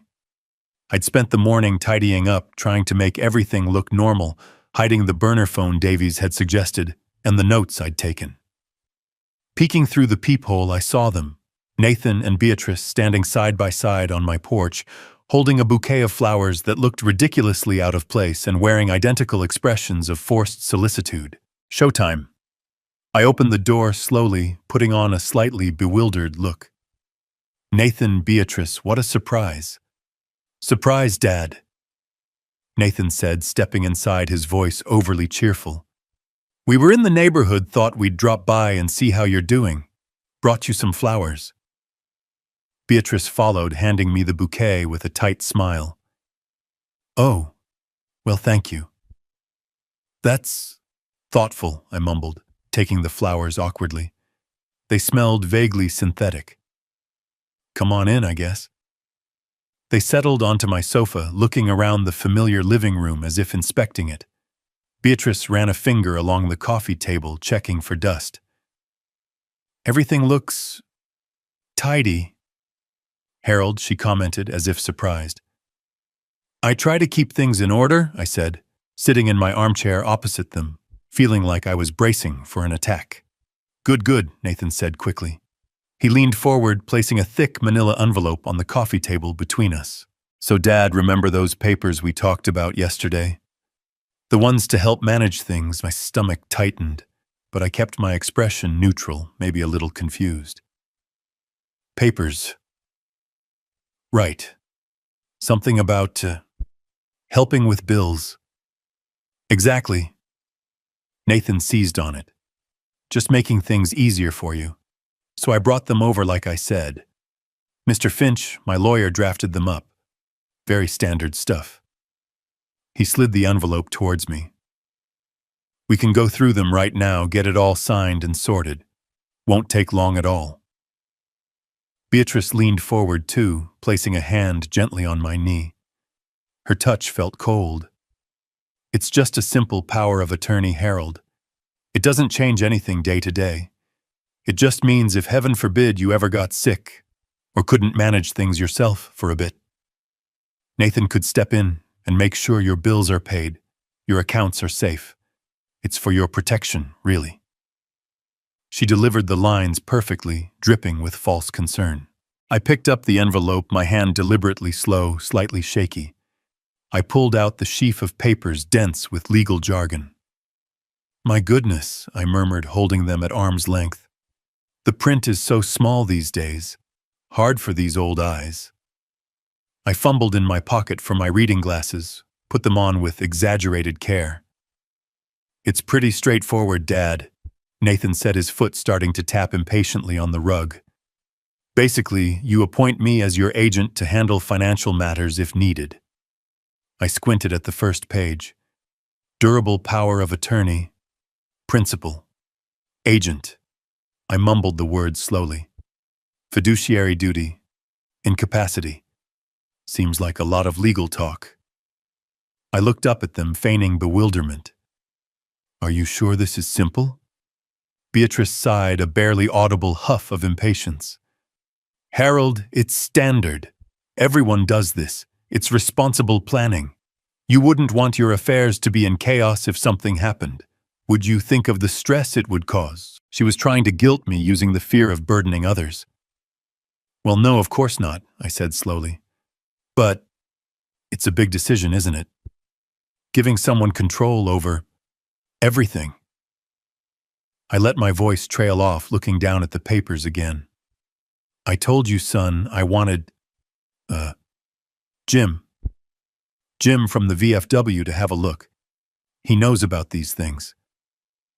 Nathan's jaw clenched almost imperceptibly. Dad, Jim from the VFW. Really, this is proper legal stuff. Finch is a professional. He made sure it's all correct and protects you. I'm sure he did, son, I said, trying to sound reasonable but stubborn. But Jim, he explained some things to me once about pitfalls. Always good to be careful, right? Don't want to sign something I don't fully understand. I tapped the papers thoughtfully. Maybe I can drop these off to him tomorrow. Tomorrow. Beatrice cut in, her voice sharper now. Harold, why delay? We're here now. Nathan can explain anything you don't understand. Don't you trust your own son to look out for your best interests? Her eyes narrowed, challenging me. The accusation hung in the air.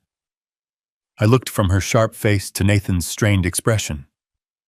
Of course I trust Nathan, I said, injecting a note of wounded pride.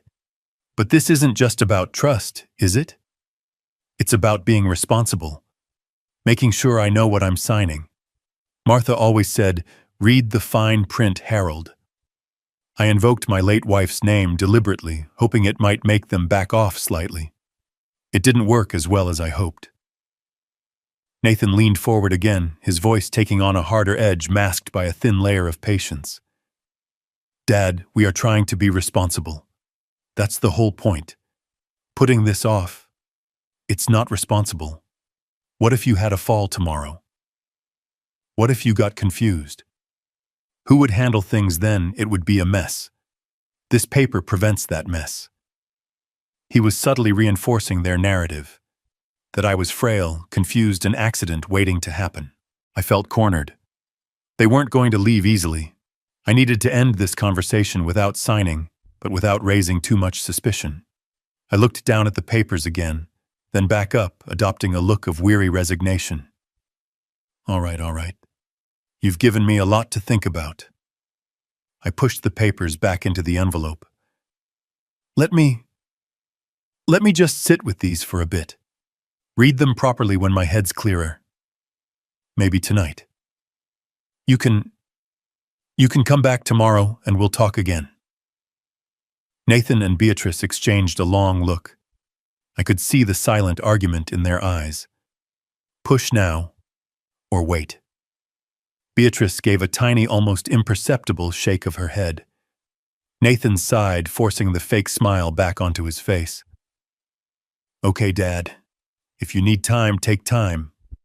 But just tonight, all right. We really should get this finalized tomorrow. For everyone's peace of mind.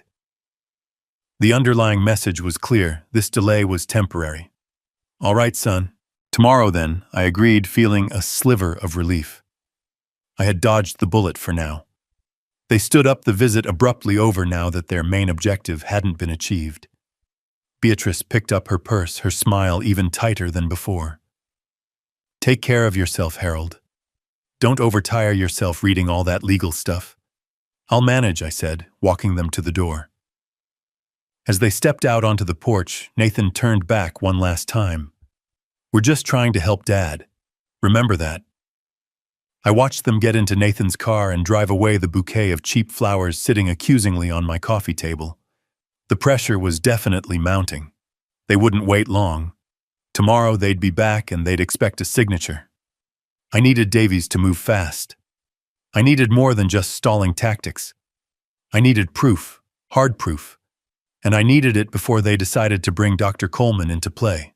I barely had time to put the power of attorney papers down on the side table, the cheap paper feeling like poison under my fingertips when the doorbell rang again. My stomach plummeted. So soon, I thought Nathan said tomorrow. Had they been waiting just down the street expecting me to sign immediately? Or was this something else? My hand instinctively went to my pocket, touching the reassuring outline of the burner phone Davies had insisted I get. I moved cautiously to the door, peering through the peephole again. My blood ran cold. It wasn't Nathan or Beatrice this time. Standing on my porch were two men in suits. One was the slick lawyer I'd seen with Nathan yesterday, Finch. The other was an older man, maybe late 50s, with thinning gray hair, spectacles perched on his nose, carrying a worn leather doctor's bag. He had a vaguely professional air, but something about his eyes, slightly shifty behind the lenses, felt wrong. Dr. Coleman. They hadn't waited until Monday. They were here now. Behind them, pulling up to the curb with perfect timing, was Nathan's car. He and Beatrice got out, hurrying up the walk, their expressions carefully arranged into masks of concern. This was coordinated, a planned ambush. My mind raced. Davies's advice: stall. Don't confront yet. Gather proof. But they were forcing my hand. Refusing the examination could be twisted into proof of incompetence. Agreeing meant subjecting myself to Coleman's biased assessment. A trap either way. Taking a deep breath, I opened the door, trying to look merely surprised, perhaps a little flustered. Nathan, Beatrice. You're back already, and who are these gentlemen, Dad? Nathan said, stepping forward, placing a hand on my arm possessively. We were so worried after we left. We just felt we couldn't wait. This is Mr. Finch, my lawyer, you remember, and this is Dr. Coleman. He's a specialist, very highly recommended. He was kind enough to make a house call on short notice just to check on you, make sure everything's all right. Finch stepped forward, offering a smile that didn't reach his eyes. Just a formality, Mr. Miller. Given your age and your son's understandable concern, a quick health assessment is prudent before finalizing any important legal documents, like the power of attorney. Standard procedure, really. Protects everyone. Dr. Coleman nodded, adjusting his spectacles. Indeed. Won't take long. Just a few routine questions, check your blood pressure, perhaps a simple memory test. Nothing to worry about. He hefted his bag slightly. They were trying to make it sound routine, harmless. But I knew better. This wasn't a checkup. It was an interrogation disguised as medical care designed to produce the result they needed. A house call, that's very unusual, I said, stalling, trying to appear merely old-fashioned and confused. I have my own doctor, you know. Dr. Evans. Been seeing him for 20 years. If I need a checkup, I'll go see him. Of course, Dad, Nathan said soothingly. But Dr. Coleman specializes in cognitive health for seniors. Just to be thorough. Beatrice and I have noticed you seem a bit forgetful lately. Misplacing things. Repeating stories. We just want to make absolutely sure everything is okay before you sign those papers. He exchanged a significant look with Beatrice, who nodded sadly. Forgetful, I bristled, dropping the confused act slightly. I'm perfectly fine, Nathan. A little tired sometimes maybe, but my mind is as sharp as ever. I don't need a specialist checking my memory. Now Harold Beatrice intervened, her voice like smooth syrup. Don't be difficult. We're only doing this because we love you. It's just a quick check. If everything's fine, then wonderful, but if there are any slight issues starting, isn't it better to know early so we can help? They kept using that word, help themselves to my money. I appreciate the thought. I said, trying to keep my voice even, but I don't consent to an examination by a doctor. I don't know, especially not one brought here under these circumstances. I feel perfectly competent, and I see no need for this. I stood firm in the doorway, blocking their entry. Finch's smile tightened. Coleman shifted his weight, looking uncomfortable now that the routine facade was cracking. Nathan's expression hardened. Dad, please don't make this harder than it needs to be.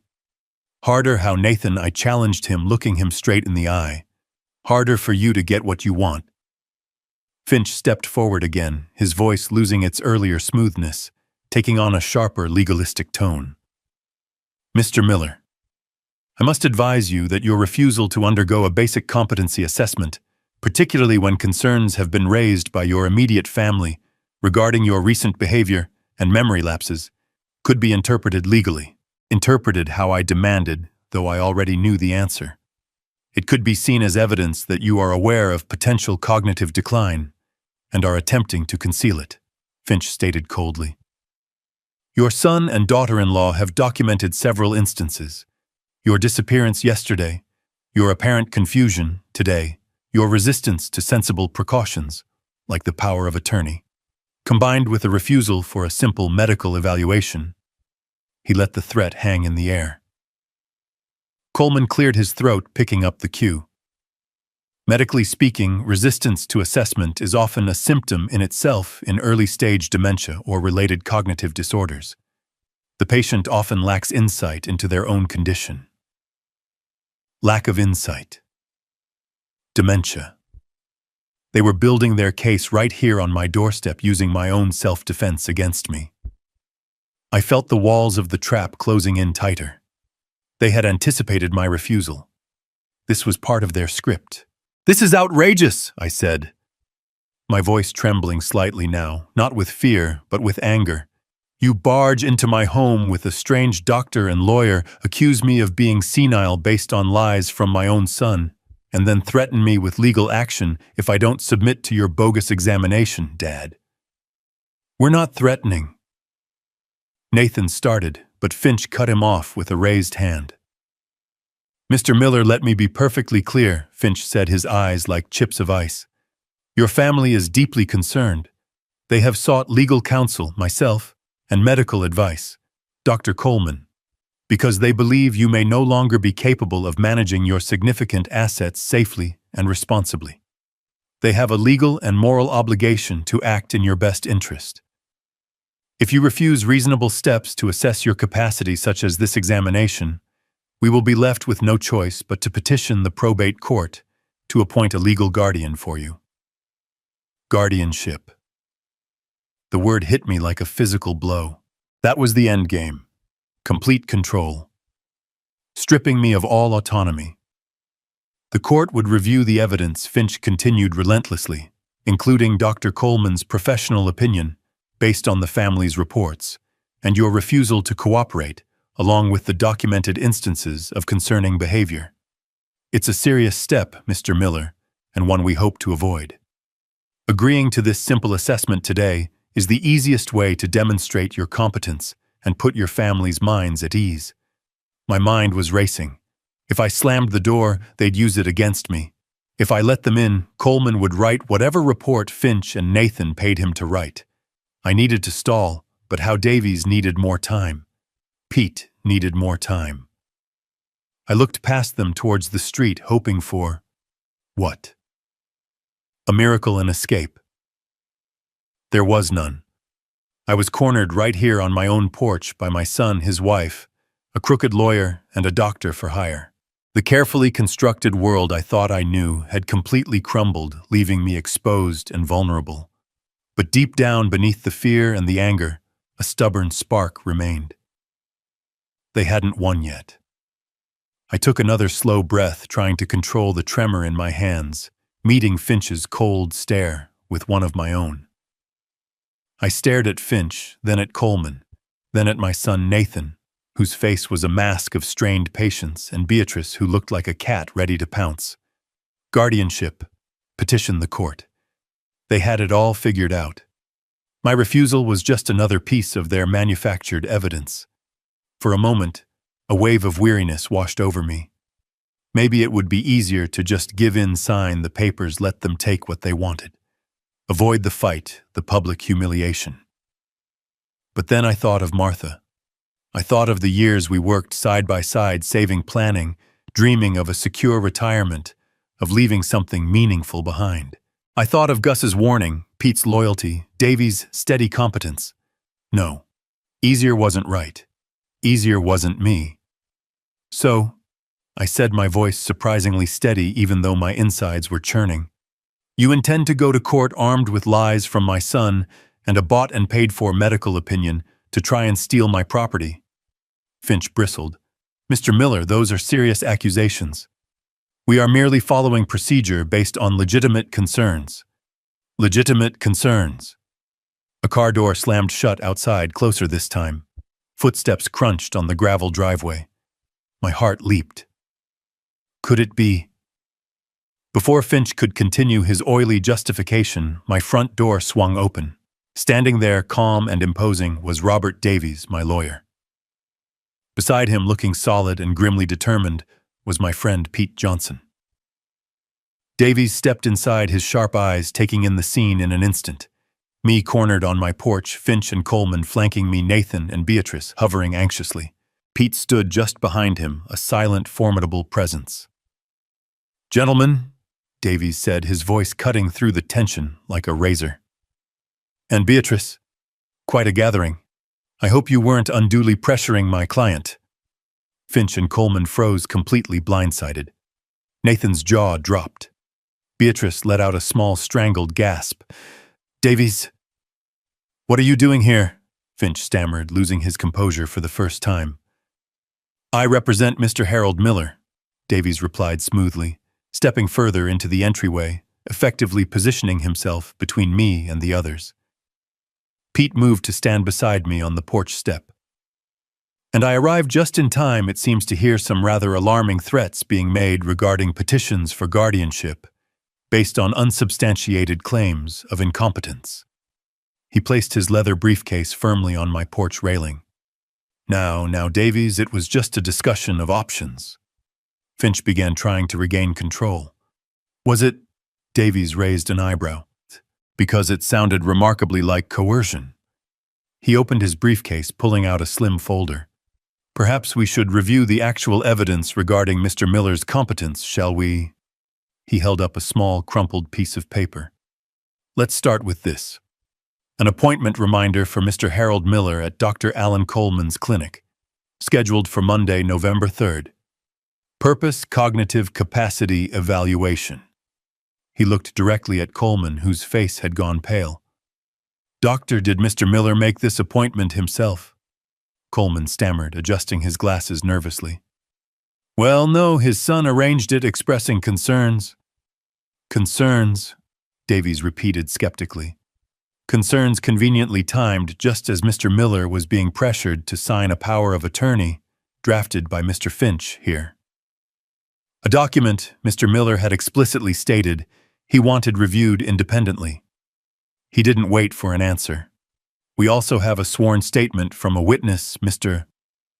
Gus Halloway of the Rusty Mug, detailing conversations he overheard between Nathan Miller and Beatrice Miller regarding their desire to gain control of Mr. Miller's assets, and meetings between Nathan Miller and Mr. Finch at the pub, discussing legal strategies to achieve this. Nathan looked like he'd been punched. Beatrice shot him a venomous glare. Finch shifted his weight, avoiding Davies' eyes. Furthermore, Davies continued, pulling out another document. Contrary to the vague assertions of forgetfulness and confusion, Mr. Miller underwent a comprehensive neuropsychological evaluation yesterday afternoon at the Sedgefield Neurological Institute, requested by my office. The results— He paused for effect. Mr. Miller demonstrates cognitive function well above average for his age group. He is fully lucid-oriented and possesses complete capacity to manage his personal and financial affairs. The evaluating physician's report explicitly states there are 0 clinical indications of dementia or any other cognitive impairment. He placed the official-looking report on top of the appointment slip. Any report suggesting otherwise, Dr. Coleman, particularly one signed without a proper examination, would constitute serious medical misconduct. Wouldn't you agree? Coleman visibly flinched, looking trapped. Finch remained silent, his face grim. Nathan opened his mouth, then closed it again, speechless. Beatrice looked wildly between her husband and the lawyers, panic dawning in her eyes. So, Davies summarized, his voice crisp. The narrative of a confused, incompetent old man seems to crumble rather quickly under scrutiny, doesn't it? Which brings us to the power of attorney you were so eager for Mr. Miller to sign. He gestured towards the manila envelope still clutched in Nathan's hand. Attempting to secure control of assets through deception and potentially fraudulent medical claims is, as Mr. Finch surely knows, a serious matter. We are prepared to pursue legal action for attempted fraud, conspiracy, and professional misconduct against all involved parties. Finch finally found his voice, though it lacked its earlier confidence. Now hold on, Davies. This is premature. My client was merely acting out of concern. Concern? Davies cut him off sharply. Concern for assets they perhaps mistakenly believed were easily accessible. He paused, letting the question hang in the air, then delivered the final devastating blow. Which brings me to the most pertinent point, gentlemen. And Beatrice. He looked directly at Nathan. You seem to be operating under a significant misapprehension regarding your father's estate. Nathan looked confused. Misapprehension. What are you talking about? Davies allowed himself a small, almost pitying smile. I'm talking about the Harold and Martha Miller Irrevocable Living Trust, established 5 years ago, shortly after Mrs. Miller passed away. The words hit the porch like a pom-pom. Utter silence. Nathan stared, bewildered. Beatrice's perfectly made-up face contorted in disbelief. Finch's eyes widened, then narrowed in frantic calculation. Coleman just looked lost. Trust, Nathan whispered. What trust? Dad never mentioned a trust. Perhaps he didn't feel the need to, Davies replied coolly. As per the terms of the trust agreement finalized and legally executed on April 12, 2020, Mr. Miller transferred ownership of this house. He gestured around them, and the bulk of his investment portfolio into the trust. He remains the sole trustee with full control during his lifetime. However, upon his incapacity or death, the assets are managed and distributed strictly according to the trust's terms, not according to a simple power of attorney or a standard will regarding those assets. And what are those terms? Beatrice breathed, her voice barely audible, the color draining from her face. The terms, Davies stated clearly, enjoying the moment, designate the Sedgefield Children's Hospital Foundation as the primary residual beneficiary, receiving a significant majority share, fulfilling Mrs. Miller's long-standing charitable wishes. Your husband Nathan is named as a secondary beneficiary. Secondary? Nathan croaked. Indeed. Entitled to receive a smaller percentage of the remaining trust assets and only... Davies emphasized each word, after his father's passing, if he can provide evidence satisfactory to the successor trustee, which I might add is the trust department of Sterling Bank, not Nathan himself, demonstrating 1 full year of stable employment and responsible personal financial management prior to any distribution. The trust document gives the successor trustee considerable discretion in evaluating this condition and determining payout schedules. It was designed quite presciently, it seems, to encourage fiscal responsibility. It was a total checkmate.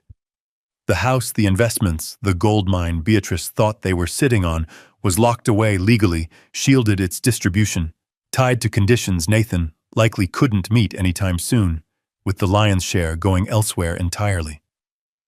Their entire scheme, predicated on gaining quick access to my main assets, had just evaporated. Beatrice let out a strangled cry, grabbing Nathan's arm. "You idiot!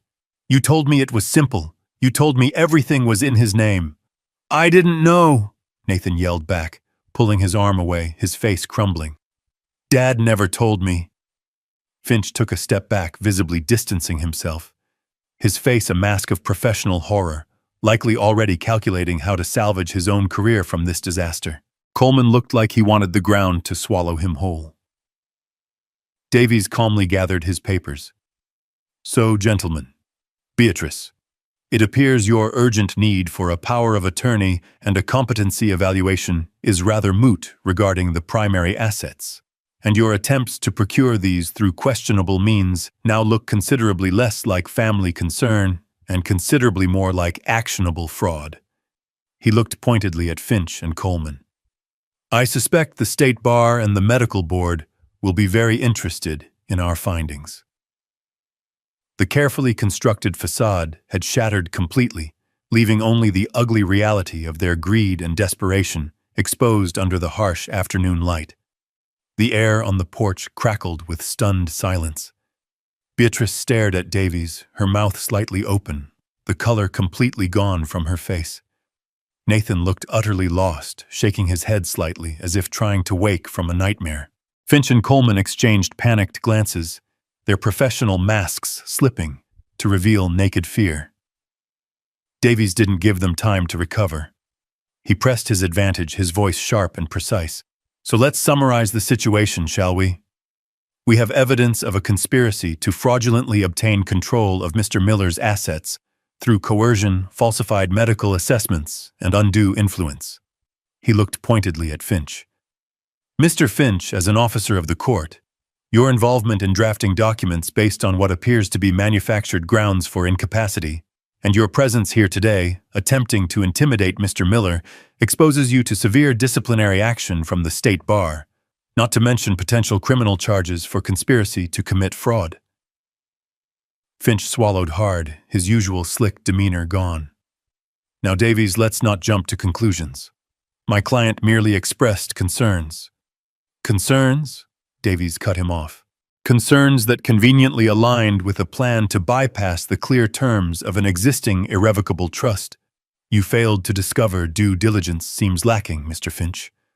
Or perhaps willfully ignored." He turned his attention to Coleman, who flinched. "And Dr. Coleman, your history with the Medical Board regarding questionable competency assessments is already a matter of public record. Providing a fraudulent medical opinion, or even preparing to do so, based solely on biased family reports without examining the patient, constitutes gross professional misconduct. Falsifying medical documents to facilitate fraud carries significant criminal penalties, including potential prison time and the permanent loss of your medical license." Coleman took a step back, wringing his hands. I haven't signed anything definitive yet.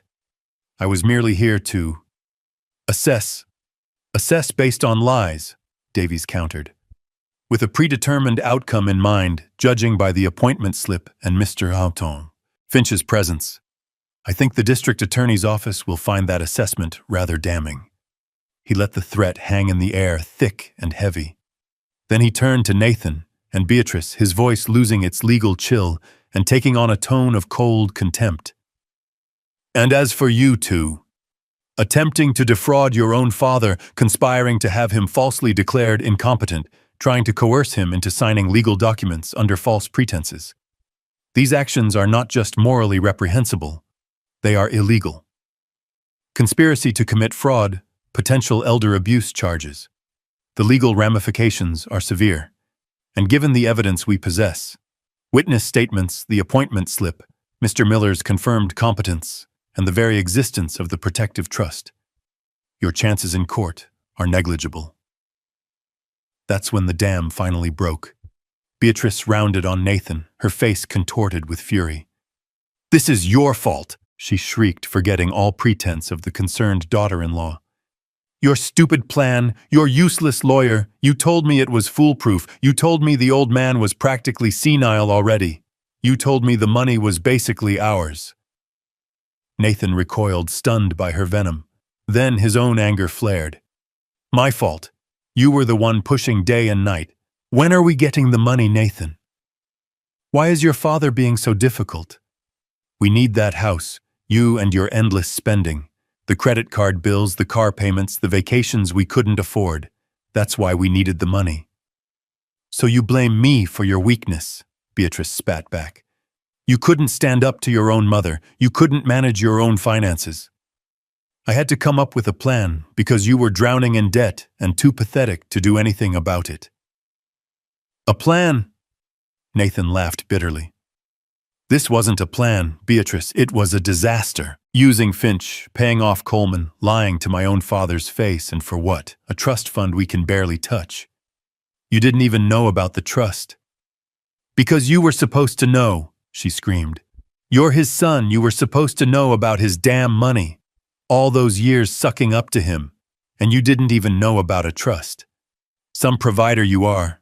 Their ugly argument raged, stripping away the facade of the happy, successful couple, revealing the desperation, greed, and mutual contempt simmering beneath.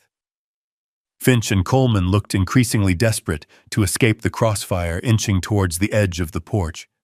Pete stood impassively beside me, a silent witness, his presence a solid anchor in the storm. I watched my son and daughter-in-law tear each other apart and felt numb. The anger was still there, a cold ember, but overriding it was a profound, aching sadness. This was what they had become. This was the result of their choices. Money hadn't just corrupted them, it had hollowed them out, leaving behind selfish, desperate husks. Enough, Davies finally said, his voice cutting through their squabble. Your marital disputes are irrelevant to the legal situation you both find yourselves in. He looked at Finch and Coleman. Gentlemen, I suggest you retain competent legal counsel for yourselves immediately. My office will be forwarding our findings to the relevant authorities this afternoon. Finch nodded curtly, grabbing Coleman by the arm. We're leaving.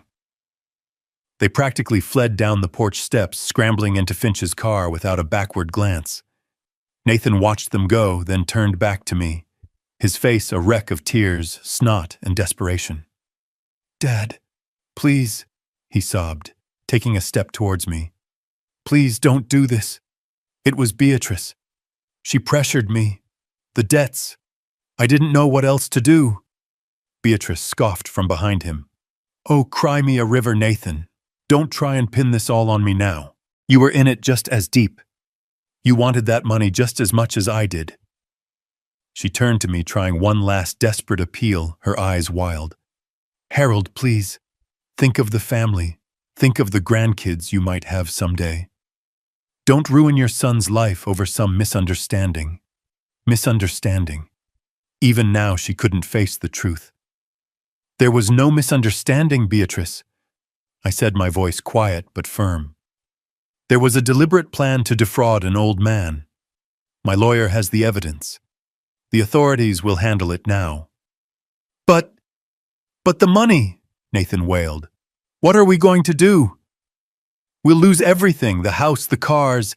Beatrice will leave me. Perhaps you should have thought of that, Davies interjected coolly, before you conspired to steal from your father. He turned to me. Harold, do you want them removed from the premises? I looked at Nathan, my son sobbing like a child who'd been caught stealing cookies. I looked at Beatrice, her face pale with fury and fear, already calculating her next move. Probably how to salvage something for herself from the wreckage. There was nothing left here. No remorse, only regret at being caught. No love, only frantic self-preservation. The family I thought I had, the son I thought I knew, they were gone, replaced by these grasping, desperate strangers. My heart ached, but my resolve held firm.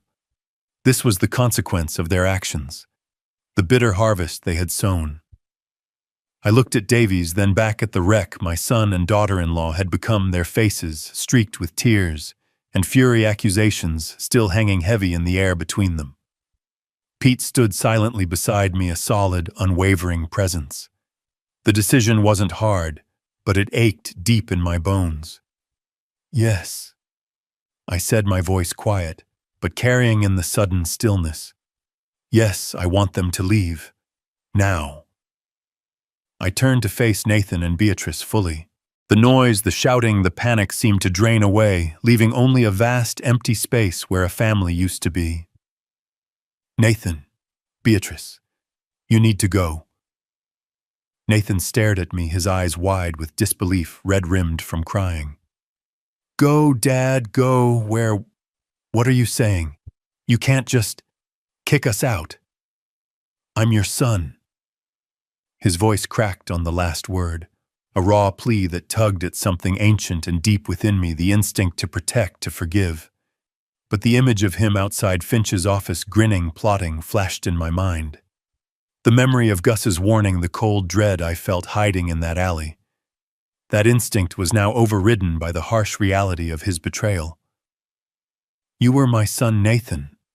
I said the words tasting like ash.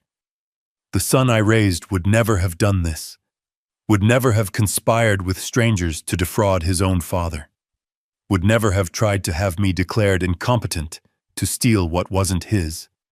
But Dad, I didn't mean, it wasn't supposed to, he stammered, grasping for excuses that no longer held any weight. What exactly wasn't supposed to happen, Nathan? I asked, my voice dangerously calm. Were you not supposed to get caught? Were you not supposed to find out about the trust? Or were you simply not supposed to face the consequences of your actions? I shook my head, a profound weariness settling over me. You made your choices, both of you. You chose greed, you chose deception, you chose to value money more than family, more than honesty, more than love. Beatrice, who had been momentarily stunned into silence, found her voice again sharp and bitter. Love, don't lecture us about love, old man. This is about survival. Something you wouldn't understand, sitting on your pile of money while your own son struggles. Struggles, I countered, turning my gaze to her. Struggles to maintain a lifestyle you can't afford. Struggles because you bleed him dry with your demands. I worked for 50 years, Beatrice. Honest work. I saved. I sacrificed. Especially after Martha died. What I have, I earned. What you wanted, you tried to steal. We didn't steal anything, she insisted, though her voice lacked conviction. Planning to defraud someone, falsifying documents, attempting to strip them of their legal rights. That sounds an awful lot like attempted theft to me, Davies interjected dryly from the doorway. Dad, please, Nathan pleaded again, ignoring Beatrice, his eyes fixed on mine. Don't do this. We can fix it. I'll pay you back. Somehow. We can go to counseling. Just don't cut me off like this. Please. The offer felt hollow, born of desperation, not genuine remorse. Pay me back with what? More lies, more schemes, and counseling couldn't undo the fundamental breach of trust, the cold calculation behind his actions. There's nothing left to fix right now, Nathan. I said, the sadness overwhelming the anger for a moment. The damage is done. You didn't just break my trust. You shattered it. I took a deep breath, steeling myself. Here are the new boundaries. From this moment on, there will be no more financial support from me. None. Not for rent, not for cars, not for emergencies. You are on your own, completely. Nathan looked stricken. But Dad, how will we? That is no longer my concern, I stated firmly. You are an adult. You have a job. You will figure it out just like millions of other people do every day. Maybe you'll finally learn the value of a dollar earned honestly. Beatrice scoffed loudly. He's pathetic. He won't last a month without your handouts. I ignored her, keeping my focus on Nathan. Furthermore, any future communication between us, if there is any, will go through Mr. Davies. Do not call me. Do not come to my house unannounced. Do not send messages. If and only if you demonstrate a significant sustained change in your behavior, your finances, and your attitude over a long period of time, perhaps we can revisit this. But until then, this is goodbye. The finality of the words hung in the air. Nathan seemed to shrink, the fight draining out of him, replaced by a dawning horror. Beatrice just glared, her face a mask of impotent rage. "Now," I said, gesturing towards the door, my voice leaving no room for argument. "Leave my property, both of you." Beatrice opened her mouth, perhaps for one last insult, but Davies took a step forward. "I believe Mr. Miller has made himself clear. Trespassing charges can be filed immediately if you fail to comply." She snapped her mouth shut, grabbed Nathan's arm forcefully. "Let's go, Nathan. There's nothing for us here anymore. He's made his choice." She practically dragged him down the porch steps, throwing one last hateful look over her shoulder before shoving him towards his car. Nathan didn't resist. He stumbled along like a puppet whose strings had been cut. His shoulders slumped, his face buried in his hands. He didn't look back.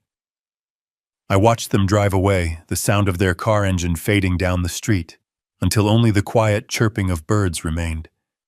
Pete put a hand gently on my shoulder.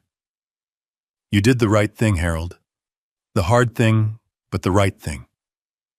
I nodded, unable to speak. The relief was immense, a physical unburdening. The threat was gone. My home, my finances, my autonomy were secure. But beneath the relief was a deep, hollow ache. I had won the battle, but I had lost my son. Maybe not forever, but for the foreseeable future, the bond was broken, perhaps irreparably. The victory felt strangely empty, tainted by the sorrow of what led to it. I turned and walked back into my house, the house built with love and sacrifice, now a silent testament to betrayal and its bitter consequences. The fight was over, but the healing I knew would take a long, long time. Months melted away, turning the raw wound of betrayal into a dull ache, a scar I would always carry, but one that no longer controlled my every thought. Autumn leaves painted the trees outside my window in hues of gold and crimson, a peaceful contrast to the storm that had raged through my life earlier that year. My house felt like home again, quiet, orderly, filled with Martha's lingering presence in the familiar scent of lemon polish and the photos on the mantelpiece. The faint paranoia had faded, replaced by a quiet vigilance and the reassuring click of the new deadbolt Davies had advised installing. News trickled in mostly through Pete, who still had his ear to the ground.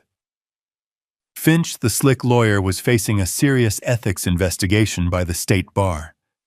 Apparently, Davies had unearthed other questionable cases in his past, and mine was the tipping point.